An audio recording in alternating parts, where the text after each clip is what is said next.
Good afternoon to all. First வந்து அகாடமியோட founder Sukesh சாருக்கு வந்து நான் தேங்க்ஸ் சொல்லணும்.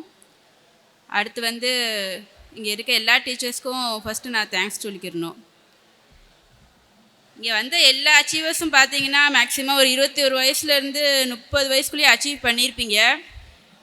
ஆனால் என் ஸ்டோரி டிஎன்பிஎஸ்சிக்கு முன்னாடியே ரொம்ப போராட்டமாக இருந்துச்சு.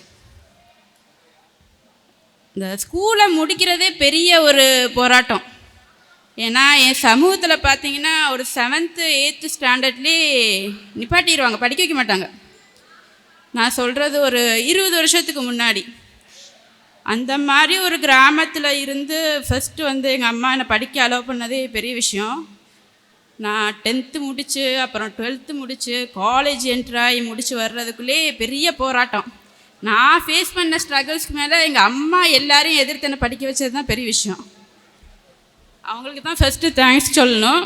நான் படிக்க வந்ததுக்கு அப்புறம் தான் இப்போ என் பிள்ளைங்களாம் வந்து அங்கே படிக்கிறாங்க. அது எனக்கு ஒரு பெரிய அச்சீவ்மெண்ட்ஸ் தான். படிக்கிறதே இவ்வளோ போராட்டமாக இருக்கும் போது நான் இந்த ஃபீல்டுக்குள்ளே என்ட்ராகிறதுக்கு சில இன்சிடென்ட்ஸ்லாம் நடந்திருக்கு.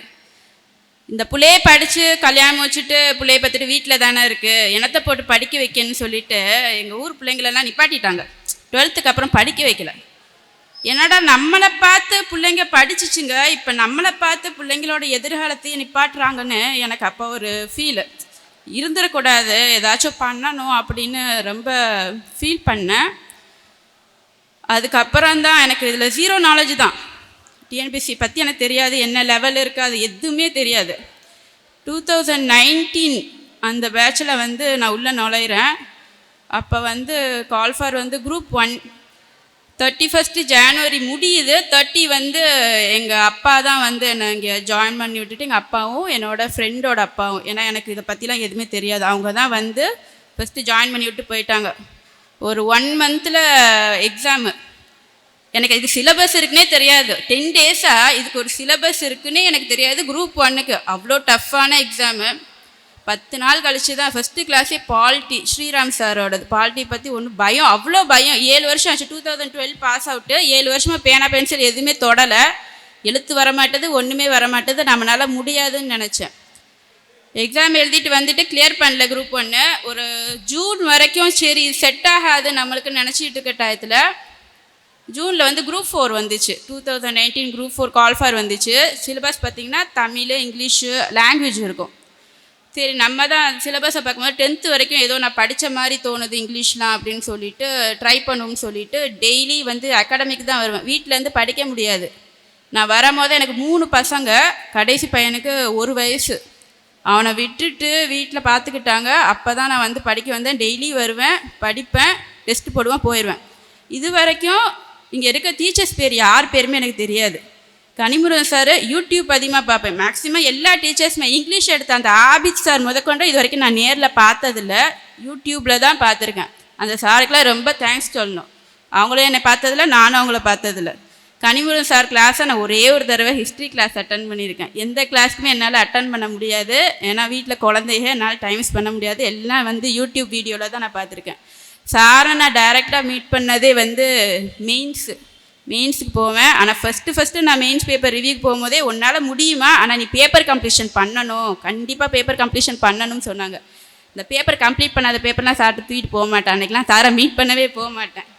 மேக்ஸிமம் வந்து ஒரு 3 பேப்பர் தான் ரிவ்யூக்கு போயிருப்பேன். மற்ற எல்லாமே இந்துமதி மேம் தான் எனக்கு வந்து கைட் பண்ணாங்க. மேம் ரொம்ப நல்ல டைப்பு. எனக்கு ஸ்பாட் டெஸ்ட்லாம் வைப்பாங்க. முடித்தோடனே உனக்கு ஒரு டாபிக் தரேன், 5 நிமிஷத்தில் எழுதிட்டு வந்து காமிக்கணும்னு சொல்லுவாங்க. அவங்க கொடுத்த அந்த ட்ரைனிங்லாம் எப்போ ஹெல்ப் ஆச்சுன்னா உண்மையிலேயே அந்த மெயின்ஸ் எக்ஸாம் அந்த ஒரு ப்ரெஷரில் வந்து எனக்கு கண்டிப்பாக ஹெல்ப் ஆச்சு. அவங்களுக்குலாம் ரொம்ப தேங்க்ஸ் சொல்லணும். நீங்கள் வந்து இந்த ஜேர்னிக்கு வரும்போது நிறையா ஃபேஸ் பண்ணுவீங்க. ஹெல்த் இஷ்யூலேருந்து எல்லாமே ஃபேஸ் பண்ணுவீங்க. எல்லாத்தையும் கடந்து வந்தால் தான் உங்களால் ஜெயிக்க முடியும். நிறைய அச்சீவர்ஸ் வந்து 2018 2019 பேட்ச் தான் இங்கே உட்காந்துருக்கீங்க. கிட்டத்தட்ட 4-5 வருஷம் இங்கே ஸ்ட்ரகிள் பண்ணியிருக்கீங்க. அதுக்கு மேலே இருக்காங்க. அந்த கோவிட்னால கொஞ்சம் எக்ஸ்ட்ரா டைம் ஆயிடுச்சு. மற்றபடி என்னோட இங்கே வந்ததில் 100 பேர் வந்து ஜாயின் பண்ணியிருக்காங்கன்னு வச்சுக்கிறீங்களேன். 90% எல்லாருமே வெளியே போயிருப்பாங்க. 10 பேர் தான் இது வரைக்கும் ஸ்ட்ரகிள் ஆகி இந்த வருஷம் வந்து கிளியர் பண்ணியிருப்பாங்க. எல்லோரும் சொல்கிற மாதிரி காம்படிட்டிவ் எக்ஸாம் பொறுத்த வரைக்கும் வெற்றி விலகல் 2 தான்.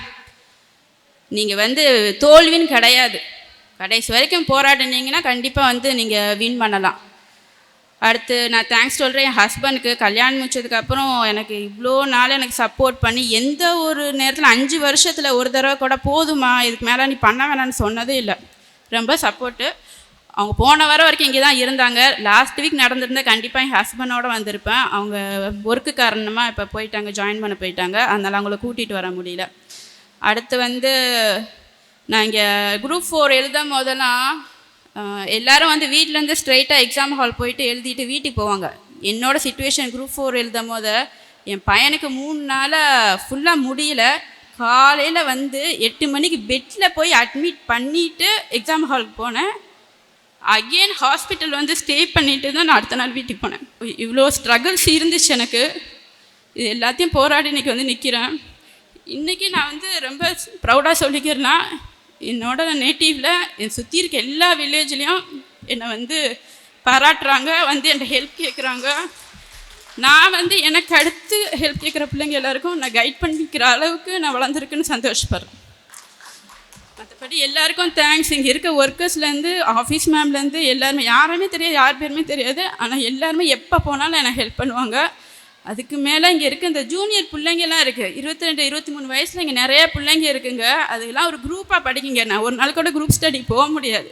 என் டைமிங் பார்த்திங்கன்னா அவங்கள அனுப்பிட்டு பசங்களை ஸ்கூலுக்கு அனுப்பிட்டு 11:30 மணிக்கு தான் வந்து உள்ளே உட்காருவேன். 3:30-4 மணிக்கு நான் வீட்டுக்கு போகணும்.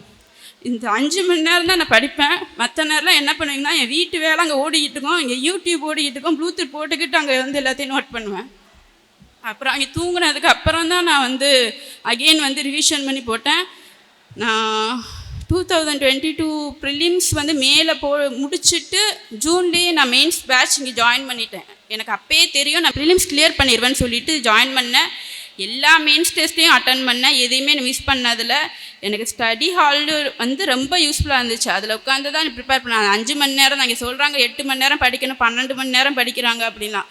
அவங்களுக்கு ஈக்குவலாக என்னால் வர முடியுமான்னு எனக்கு டவுட்டு இருந்துச்சு. ஆனால் 5 மணி நேரம் தான் நான் படித்தது. அந்த 5 மணி நேரத்துக்குள்ளே வேறு எதுலேயுமே எனக்கு கான்சன்ட்ரேஷன் போகாது. வருவேன், புக்கை பார்ப்பேன், நோட்ஸ் எழுதுவேன், டெஸ்ட்டு போடுவேன், கரெக்ஷன் பார்ப்பேன். என் வீட்டில் மெட்டீரியல்ஸ் கம்மி.